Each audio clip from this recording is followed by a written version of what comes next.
ओम शांति, ओम शांति, ओम शांति।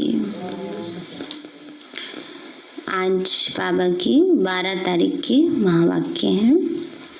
आज बाबा ने हम बच्चों को आज्ञाकारी बनने के ऊपर विशेष अटेंशन दिलाया है।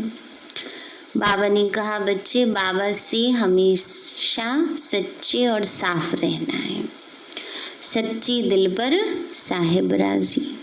भगवान के सामने, दुनिया में भी कहते भगवान के सामने झूठ छल कपट चल ना सके। तो हम सब तो डायरेक्ट बाबा के बच्चे हैं और बाबा की अपने बच्चों के ऊपर विशेष नज़र है। वो विशेषताओं में भी है तो जो गलती बच्चे करते हैं उसमें भी है। इसलिए बाबा ने आज बच्चों को बार बार ये टेंशन दिलाया है कि कोई भी गलती हो, भूल हो, पाप कर्म हो, बाप से छिपाओ नहीं। बाबा को सच्चाई से बताना है और फिर उस गलती को भूल के लिए चेंज करने के लिए पुरुषार्थ करना है। कई बार बच्चे क्या करते हैं, कुछ भी उल्टा पुल्टा कर देते हैं और कहते हैं बस बाबा सॉरी, फिर कर देंगे, फिर कह देंगे सॉरी ना। तो इससे क्या होता है, वो भूल और पक्की हो जाती है। इसलिए बाबा हमको ये अटेंशन दिलाते हैं कि हमें अपनी भूल को सुधारने का प्रयास करना है। तो आज बाबा बोले, मीठे बच्चे पढ़ाई और दैवी कैरेक्टर्स का रजिस्टर रखो। रोज चेक करो कि हमसे कोई भूल तो नहीं हुई। मीठे बच्चे पढ़ाई और दैवी कैरेक्टर्स का रजिस्टर रखो। रोज चेक करो कि हमसे कोई भूल तो नहीं हुई। प्रश्न है, तुम बच्चे किस पुरुषार्थ से राजाई का तिलक प्राप्त कर सकते हो? बाबा बोले, पहली बात, सदा आज्ञाकारी रहने का पुरुषार्थ करो। बाबा ने कहा राजाई कब मिलेगी? अब सदा आज्ञाकारी रहेंगे। सदा आज्ञाकारी रहने का पुरुषार्थ करो। संगम पर फरमान बरदार का टीका दो तो राजाई का तिलक मिल जाएगा। बाबा कहते हैं इस समय संगम युग पर फरमान बरदार बनने का टीका दो तो क्या होगा, राजाई का तिलक मिल जाएगा। बेवफादार अर्थात आज्ञा को न मानने वाले राजाई का तिलक नहीं प्राप्त कर सकते। बाबा कहते हैं जो बाबा से बेवफादार हैं, वफादार नहीं हैं, सच्चे नहीं हैं, आज्ञा पर नहीं चलते हैं, उनको राजाई का तिलक नहीं मिल सकता। दूसरी बात, कोई भी बीमारी सर्जन से छिपाओ नहीं। सर्जन कौन है? शिव बाबा है। तो कोई भी बीमारी सर्जन से छिपाओ नहीं। छिपाएंगे तो पद कम हो जाएगा। बाप जैसा प्यार का सागर बनो तो राजाई का तिलक मिल जाएगा। ओम शांति। रूहानी बाप रूहानी बच्चों को समझा रहे हैं, पढ़ाई माना समझ। तुम बच्चे समझते हो यह पढ़ाई बहुत सहज है और बहुत ऊंची है और बहुत ऊंचा पद देने वाली है। यह सिर्फ तुम बच्चे ही जानते हो कि यह पढ़ाई हम विश्व का मालिक बनने के लिए पढ़ रहे हैं। तो पढ़ने वालों को बहुत खुशी होनी चाहिए। कितनी ऊंची पढ़ाई है। यह वही गीता एपिसोड भी है, संगम युग भी है। तुम बच्चे अब जगे हो और बाकी सब सोए पड़े हैं ना। बाबा ने कहा हम बच्चे जगे हैं, जाग गए हैं ना सभी। बाबा कहते बच्चे बाकी सब सोए पड़े हैं, गायन भी है, माया की नींद में सोए पड़े हैं। तुमको बाबा ने आकर जगाया है। सिर्फ एक बात पर समझाते हैं, मीठे बच्चे, याद की यात्रा के बल से तुम सारे विश्व पर राज्य करो, जैसे कल्प पहले किया था। यह स्मृति बाप ही दिलाते हैं। बच्चे भी समझते हैं हमें स्मृति आई है। कल्प कल्प हम इस योग बल से विश्व का मालिक बनते हैं और फिर दैवी गुण भी धारण किए हैं। योग पर ही पूरा ध्यान देना है। बाबा कहते हैं बच्चे योग पर ही पूरा ध्यान देना है। इस योग बल से तुम बच्चों में ऑटोमेटिकली दैवी गुण आ जाते हैं। बरोबर ये इम्तिहान है ही मनुष्य से देवता बनने का। तुम यहाँ आए हो योग बल से मनुष्य से देवता बनने के लिए और यह भी जानते हो कि हमारे योग बल से सारा विश्व पवित्र होना है। बाबा कहते भी जानते हो कि हमारे ही योग बल से क्या होगा, सारा विश्व पावन होगा। बाबा कहते पवित्र था अब अपवित्र बना है। सारे चक्र के राज को तुम बच्चों ने समझा है और दिल में भी है। भले कोई नया हो तो भी यह बातें बहुत सहज हैं समझने की। तुम देवता पूज्य थे, फिर पुजारी तमो प्रधान बने और कोई ऐसे बतला भी न सके। बाप क्लियर बताते हैं, वो है भक्ति मार्ग और ये है ज्ञान मार्ग। भक्ति पास्ट हो गई है, पास्ट की बात चितवो नहीं मना याद नहीं करो, वो तो गिरने की बात है। बाप अब चढ़ने की बातें सुना रहे हैं। बच्चे भी जानते हैं हमको दैवी गुण धारण करने हैं जरूर। रोज चार्ट लिखना चाहिए, हम कितना समय याद में रहते हैं, हमारे से क्या भूल हुई। भूल की भारी चोट भी लगती है। बाबा कहते रोज देखो अपना चार्ट, हमारे से क्या भूल हुई। भूल की भारी चोट भी लगती है ना। बाबा कहते कोई गलती करते हैं तो अपने आप सजा भी मिलती है। ये नहीं कि बाबा देते हैं सजा कोई। बाबा ने कहा तो भूल जो करते उसकी भारी चोट भी मिलती है। उस पढ़ाई में भी कैरेक्टर्स देखे जाते हैं, इसमें भी कैरेक्टर देखा जाता है। बाप तो तुम्हारे कल्याण के लिए ही कहते हैं, उसमें भी रजिस्टर रखते हैं पढ़ाई का और कैरेक्टर का ना। बाबा ने कहा उस पढ़ाई में भी, लौकिक पढ़ाई में पढ़ाई का भी रजिस्टर होता है और कैरेक्टर का भी। जब बच्चे पास करते हैं स्कूल तो उनको कैरेक्टर सर्टिफिकेट दिया जाता है। यहाँ भी बच्चों को दैवी कैरेक्टर बनाना है, भूल ना हो यह संभाल करनी है। मेरे से कोई भूल तो नहीं हुई इसलिए कचहरी भी करते हैं, और कोई स्कूल आदि में कचहरी नहीं होती है।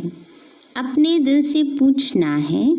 बाप ने समझाया है माया के कारण कुछ न कुछ अवज्ञाएं होती रहती हैं। शुरू में भी कचहरी होती थी ना। वैसे कचहरी कहते हैं कोर्ट को, कोर्ट में पूछते हैं ना क्या गलती की।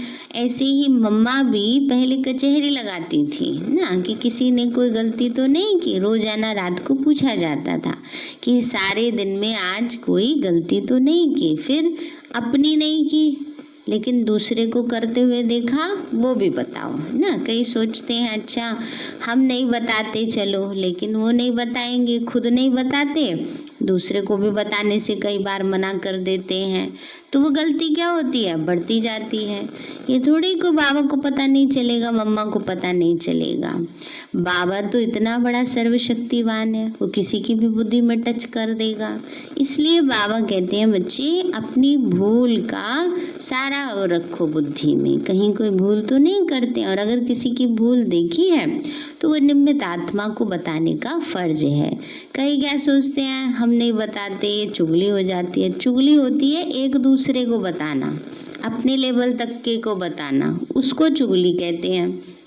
लेकिन जो सुधार कर सकती है आत्मा, जो उसको शिक्षा सावधानी दे सकती है, उसको बताना कोई चुगली नहीं होती है, वो तो फर्ज होता है बताने का। तो बाबा ये कहते हैं बच्चे अगर कोई गलती करता है, दूसरा उसको देखा, फिर वो भी मम्मा पूछती थी, फिर उसको उसी तरीके से शिक्षा सावधानी देती थी। उस समय तो इतना देहाभिमान नहीं था कि ये सोचे कोई कि हमारी इंसल्ट कर दी, बताओ सबके सामने हमारी गलती बता दी, नहीं। उस समय तो बाबा इतना अच्छा से देही अभिमानी बनने का पाठ सबको पढ़ाते थे। तो इसलिए बाबा कहते हैं बच्चे शुरू में भी कचहरी होती थी, बच्चे सच बताते थे। वैसे भी पहले सच्चाई सफाई बहुत थी तो सच बता देते थे। बाप समझाते रहते हैं अगर सच ना बताया तो वह भूले वृद्धि को पाती रहेंगी। उल्टा और भूल का दंड मिल जाता है।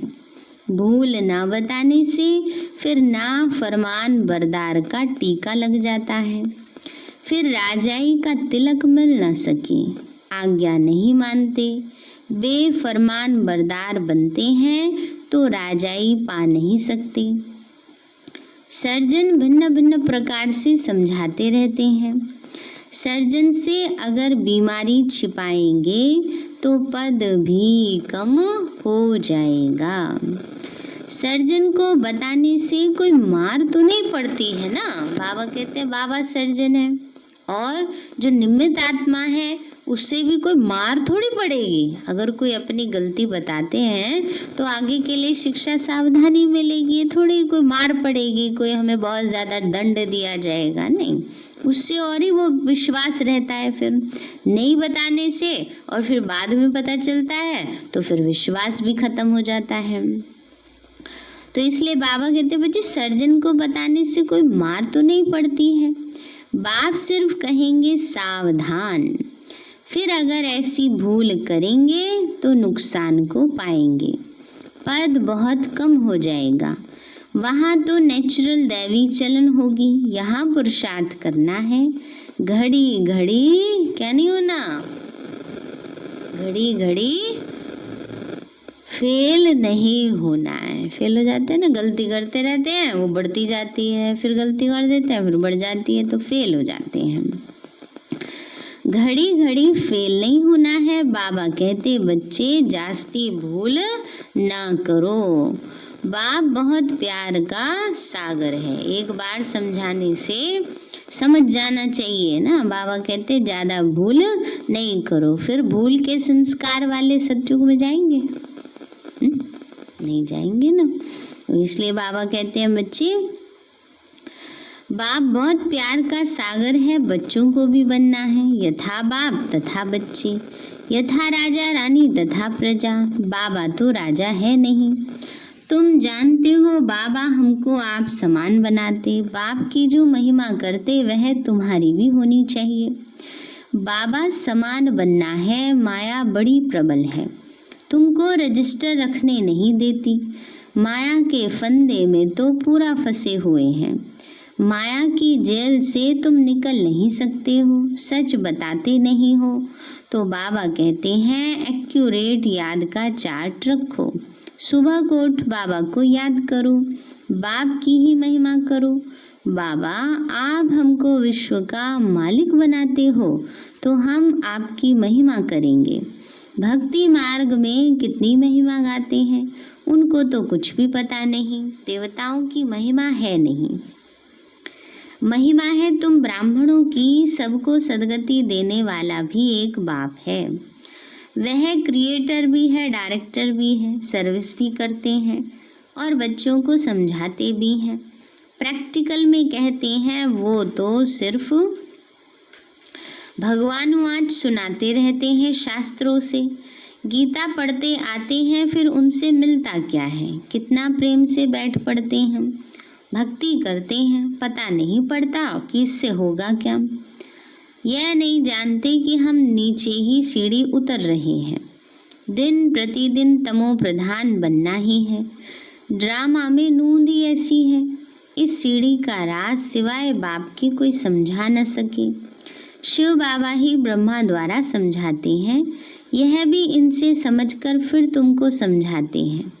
मूल बड़ा टीचर, बड़ा सर्जन तो बाप ही है, उनको ही याद करना है।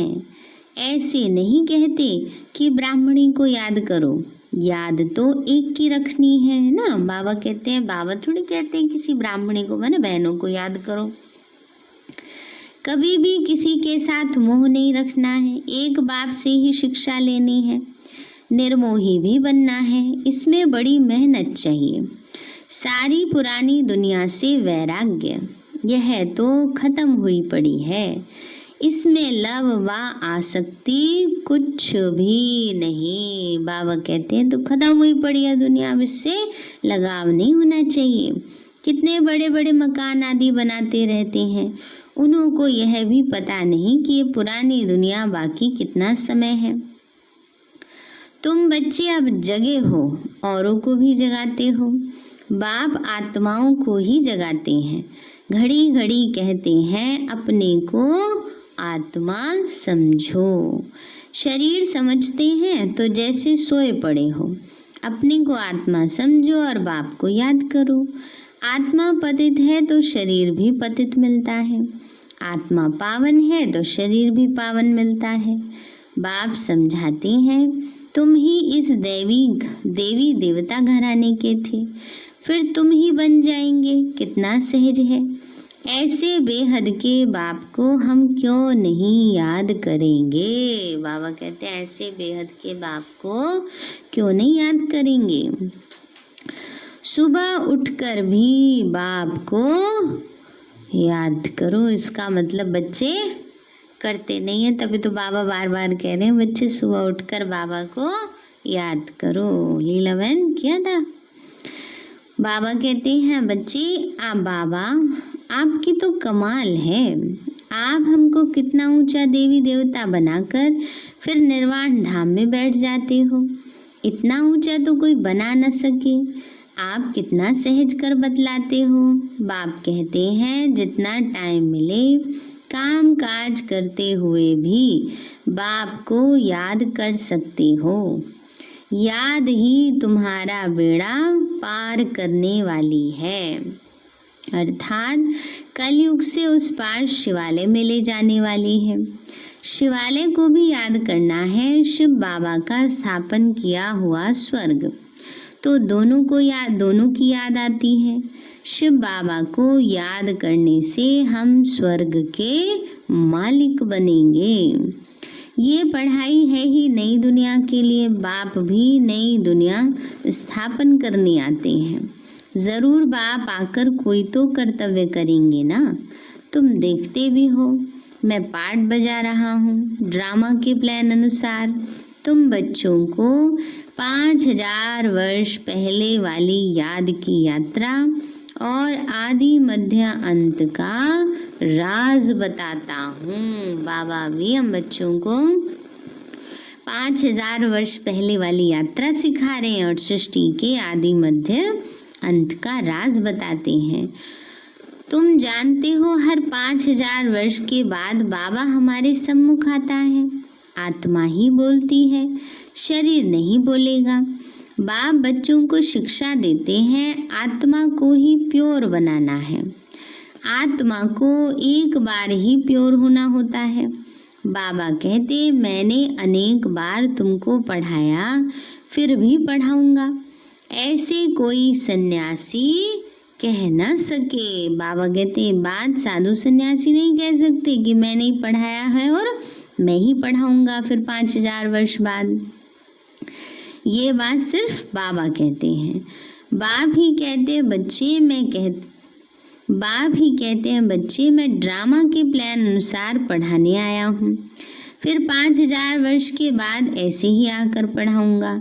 जैसे कल्प पहले तुमको पढ़ाकर राजधानी स्थापन की थी, अनेक बार तुमको पढ़ाकर राजाई स्थापन की है। यह कितनी वंडरफुल बातें हैं जो बाप समझाते हैं। श्रीमत कितनी श्रेष्ठ है, श्रीमत से ही हम विश्व के मालिक बनते हैं। बहुत बहुत बड़ा मर्तबा है।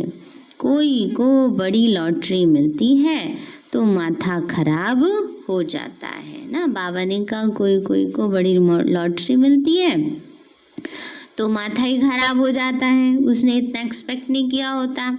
तो क्या होता है, कई बार हार्ट फेल भी हो जाता है ना। तो चलते चलते होपलेस हो जाते, हम पढ़ नहीं सकते। फिर बाबा कहते चलते चलते बच्चे होपलेस माना निराश हो जाते हैं कि बाबा हमसे तो नहीं होता पुरुषार्थ।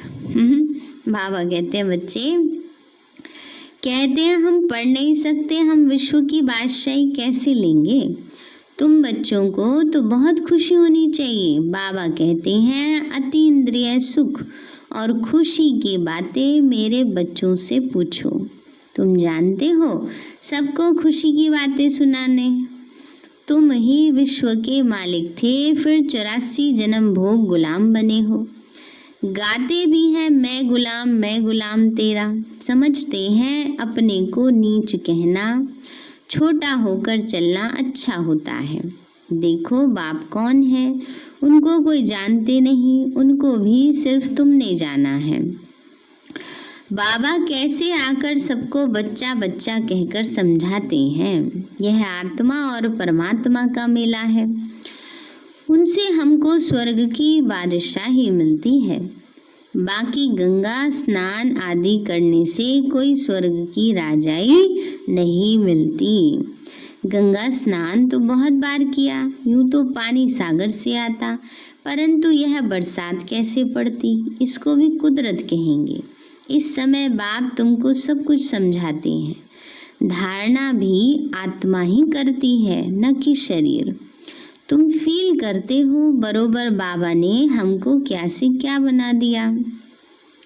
अब बाबा कहते हैं बच्चे अपने ऊपर रहम करो, कोई अवज्ञा ना करो। बाबा कहते हैं क्या करो, अपने ऊपर रहम करो, कोई भी अवज्ञा नहीं करो ना। बाबा की बात नहीं सुनते हैं, बड़ों की बात नहीं सुनते, इसका किसको क्या कहते हैं, क्या कहते हैं इसको, क्या कह रहे हैं बाबा, सभी ध्यान से सुन रहे हैं ना। इसलिए बाबा कहते हैं बच्चे अब अगर अभी तक भी अवज्ञा करते रहोगे तो कब सुधार करोगे। इसलिए देह अभिमानी मत बनो, मुफ्त अपना पद कम कर देंगे। टीचर तो समझाएंगे ही ना। बाबा कहते हैं बाबा टीचर है, वो तो समझा ही सकता, भाग्य थोड़ी किसी का बदल सकते हैं। भाग्य बदलने की युक्ति बाबा ने बता दी है, बाकी जो करेगा सो पाएगा। बाबा कहते तुम जानते हो बेहद का बाप बेहद का टीचर है। दुनिया में कितनी ढेर भाषाएं हैं, कोई भी चीज़ छपती है तो सब भाषाओं में छपानी चाहिए। कोई लिटरेचर छपाते हैं तो सबको एक एक कॉपी भेज दो, एक एक कॉपी लाइब्रेरी में भेज देनी चाहिए, खर्चे की बात नहीं। बाबा का भंडारा बहुत भर जाएगा। पैसा अपने पास रखकर क्या करेंगे, घर तो नहीं ले जाएंगे ना। अगर कुछ घर ले जाएं तो परमात्मा के यज्ञ की चोरी हो जाए। बाबा कहते हैं बच्चे अगर बिना पूछे कुछ ले जाते हैं तो क्या कहा जाता है, उसको चोरी कहा जाता है ना। सोचते इतनी चीज़ें पड़ी हैं हम एक उठा करके ले जाते हैं, फलानी जगह काम में आएगी, नहीं, बिना पूछे कुछ भी उठाना, बाबा के यज्ञ से लेना क्या कहा जाता है, चोरी कहा जाता है। तो ऐसा कर्तव्य नहीं करना चाहिए, ऐसा पाप कर्म नहीं करना चाहिए। तो बाबा कहते हैं अगर कुछ ले जाएं तो परमात्मा के यज्ञ की चोरी हो जाए। तौबा तौबा, ऐसी बुद्धि सल किसी की ना हो। बाबा कहते हैं तौबा तौबा, ऐसी किसी की भी बुद्धि ना हो। परमात्मा के यज्ञ की चोरी, उस जैसा महान पाप आत्मा कोई हो न सके। बाबा कहते हैं भगवान के यज्ञ की चोरी तो ये क्या है, सबसे बड़ा पाप है। कितनी अधम गति हो जाती है, फिर वो आत्मा भरपूर रहेगी कभी। छोटी छोटी चीज़ों को चुरा लेने से, बिना पूछे उठा लेने से, यूज़ कर लेने से वो आत्मा बाबा की एक तो सच्ची नहीं रही है ना, दूसरी बात वो उसमें भरपूरता नहीं आएगी, कभी कमियां ही पड़ती रहेंगी। इसलिए बाबा कोई भी चीज है, बाबा के घर में भी या बाहर भी, कहीं मना थोड़ी है, बता करके ले लो, उसमें क्या है। लेकिन बिना पूछे कोई करते हैं तो आज बाबा ने कितना बड़ी बात कही है, उसके जैसी महान पाप आत्मा तो कोई है ही नहीं, अदम गति हो जाती है। बाबा कहते ये सब ड्रामा में पार्ट है। फिर बाबा कहते हैं ऐसों का भी पार्ट है, क्योंकि सतयुग में सब प्रकार के चाहिए, नौकर चाकर, दास दासी, चंडाल चंडालनी भी तो चाहिए ना, मुर्दों को कौन जलाएगा, तो वो कैसे बनेंगे, पाप कर्म करने वाले ही तो बनेंगे ना। ज्ञान मिल गया फिर भी पाप कर्म कर रहे हैं। तो तुम राजाई करेंगे तो वह तुम्हारे सर्वेंट बनेंगे, सर्वेंट बगैर राजाई कैसे चलेगी। बाबा ने समझा दिया कि अगर ऐसे कोई पाप कर्म करते हैं तो बाबा कहते हैं वो क्या बनेंगे, सर्वेंट बनेंगे, नौकर बनेंगे। कल्प पहले भी ऐसी ही स्थापना हुई थी। अब बाबा कहते हैं अपना कल्याण करना चाहते हो तो श्रीमत पर चलो, दैवी गुण धारण करो। क्रोध करना दैवी गुण नहीं है, वह आसुरी गुण हो जाता है। कोई क्रोध करे तो चुप कर देना चाहिए, रिस्पॉन्ड नहीं करना चाहिए। हर एक की चलन से समझ सकते हैं अवगुण तो सब में है। जब कोई क्रोध करते हैं तो उसकी शक्ल कैसी हो जाती लाल हो जाती, तांबे जैसी हो जाती, मुख से बॉम्ब चलाते हैं। बाबा कहते हैं कि क्रोध में आकर क्या करते हैं, जैसे मुख से बॉम्ब चलाते हैं, अपना ही नुकसान कर देते हैं, पदवी भ्रष्ट हो जाता है। समझ होनी चाहिए ना। बाबा कहते हैं जो पाप कर्म करते हो वो लिख दो, बाबा को बताने से माफ हो जाएगा, बोझ हल्का हो जाएगा। जन्म जन्मांतर से तुम विकार में जाने लगे हो, इस समय तुम कोई पाप कर्म करेंगे तो 100 गुना हो जाएगा। बाप के आगे भूल की तो 100 गुना दंड पड़ जाएगा। जब तक पता नहीं होता तब तक पाप कर रहे हैं तो उसका इतना पाप नहीं है, फल तो तब भी मिलता है, कर्म का फल निश्चित है। लेकिन जब पता चल गया, समझ आ गई कि ये गलत है, नहीं करना चाहिए, फिर भी करते हैं, तो बाबा कहते हैं जैसे उसका 100 गुना दंड हो जाता है। किया और बताया नहीं तो और ही वृद्धि हो जाएगी। बाप तो समझाएंगे कि अपने को नुकसान नहीं पहुंचाओ। बाप बच्चों की बुद्धि साले मना अच्छी बनाने आए हैं, जानते हैं ये कैसा पद पाएंगे, वह भी 21 जन्मों की बात है। जो सर्विसेबल बच्चे हैं उनका स्वभाव बहुत मीठा चाहिए। कोई झट बाप को बतलाते हैं बाबा हमसे भूल हो गई, तो बाबा खुश होते हैं। भगवान खुश हुआ तो और क्या चाहिए। बात भी सही है, बस भगवान खुश हो गया और इसके अलावा चाहिए क्या दुनिया में। यह तो बाप टीचर गुरु तीनों है, नहीं तो तीनों ही नाराज हो जाएंगे। बाबा कहते हैं बच्चे अगर पाप कर्म ही करते रहोगे तो क्या होगा, तीनों ही नाराज हो जाएंगे। अच्छा मीठे मीठे सिक्के लदे बच्चों प्रति माता पिता प्यार और गुड मॉर्निंग। रूहानी बाप की रूहानी बच्चों को नमस्ते। रूहानी हम बच्चों की रूहानी माता पिता बाप दादा को नमस्ते नमस्ते। बाबा नमस्ते। धारणा के लिए मुख्य सार है श्रीमत पर चल, अपनी बुद्धि सालिम बनानी, अच्छी बनानी, शुद्ध बनानी है। कोई भी अवज्ञा नहीं करनी है। क्रोध में आकर मुख से बॉम्ब नहीं निकालना है। बॉम्ब निकालते हैं ना, हैं बाबा कहते क्रोध वाले बोल क्या होते हैं, बॉम्ब के समान होते हैं। चुप रहना है। दूसरा है दिल से एक बाप की महिमा करनी है। इस पुरानी दुनिया से आसक्ति व प्यार नहीं रखना है। बेहद का वैरागी और निर्मोही बनना है। वरदान दिया बाबा ने, अपने अव्यक्त शांत स्वरूप द्वारा वातावरण को अव्यक्त बनाने वाले साक्षात्कार मूर्त भव। अपने अव्यक्त शांत स्वरूप द्वारा वातावरण को अव्यक्त बनाने वाले साक्षात मूर्त भव।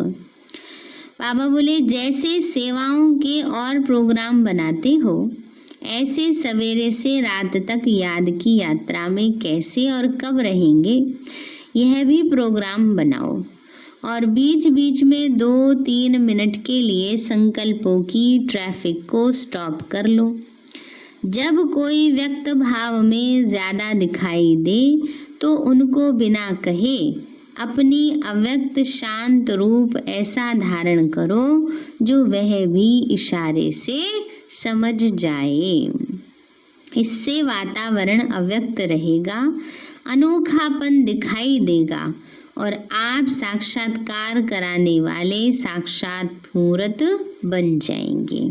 स्लोगन है, संपूर्ण सत्यता ही पवित्रता का आधार है। संपूर्ण सत्य क्या है? मेरा सत्य स्वरूप, आत्मिक स्वरूप। जब आत्मिक स्वरूप में स्थित होते हैं तो आत्मा का नेचुरल गुण है पवित्रता। इसलिए बाबा कहते हैं संपूर्ण सत्यता ही पवित्रता का आधार है। सारे हैं मीठे बच्चे, पढ़ाई और दैवी कैरेक्टर्स का रजिस्टर रखो, रोज चेक करो कि हमसे कोई भूल तो नहीं हुई। प्रश्न है, तुम बच्चे किस पुरुषार्थ से राजाई का तिलक प्राप्त कर सकते हो? बाबा बोले, सदा आज्ञाकारी रहने का पुरुषार्थ करो। संगम पर फरमान बरदार का टीका दो तो राजाई का तिलक मिल जाएगा। बेवफादार अर्थात आज्ञा को न मानने वाले राजाई का तिलक नहीं प्राप्त कर सकते। दूसरा, कोई भी बीमारी सर्जन से छिपाओ नहीं, छिपाएंगे तो पद कम हो जाएगा। बाप जैसा प्यार का सागर बनो तो राजाई का तिलक मिल जाएगा। अच्छा, ओम शांति।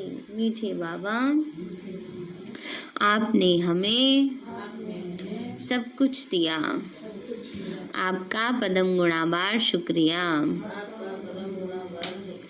प्यारे बाबा, आप हमें ज्ञान, गुण, शक्तियों, वरदानों और सद्बुद्धि से भरपूर करते हो।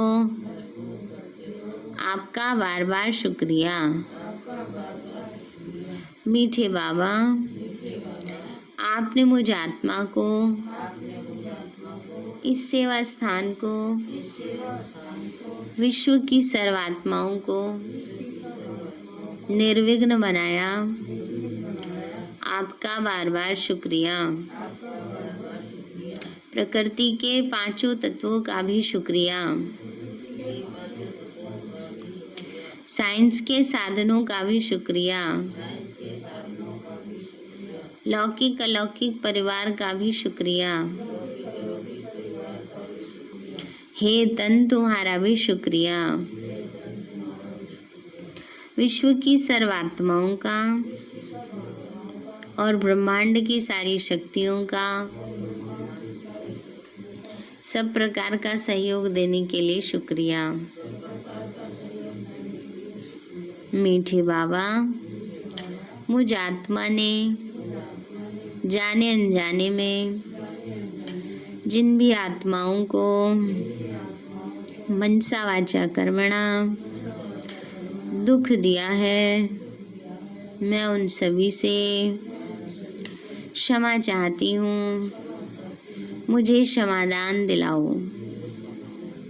और जिन आत्माओं ने मुझे दुख दिया है, विघ्न रूप बने हैं, मैं उन सभी को दिल से क्षमा करती हूँ। सबका कल्याण हो, सबको सुख शांति सद्बुद्धि मिले और बाबा के सेंटर की सेवाएं खूब बढ़ती जाएं। शिव बाबा से सारी शक्तियां मुझे आत्मा में समा रही हैं, पूरे शरीर में फैल रही हैं, पूरे घर में फैल रही हैं, पूरे देश पूरी दुनिया में फैल रही हैं। सब प्रकार के वायरस नष्ट होते जा रहे हैं। मैं आत्मा परम धाम में चमकती हुई मणि हूँ। सतयुग में पावन देवताई शरीर में हूँ। मैं अष्टभुजाधारी देवी दुर्गा हूँ। मैं विघ्न विनाशक गणेश हूँ। मैं बाबा की छत्र छाया में पलने वाली सर्वश्रेष्ठ ब्राह्मण आत्मा हूँ। मैं फरिश्ता हूँ। मेरे साथ सब कुछ बहुत अच्छा होगा। मेरे साथ सब कुछ बहुत अच्छा होगा। मेरे साथ सब कुछ बहुत अच्छा होगा। मेरे साथ सब कुछ बहुत अच्छा होगा। मेरे साथ सब कुछ बहुत अच्छा होगा। ओम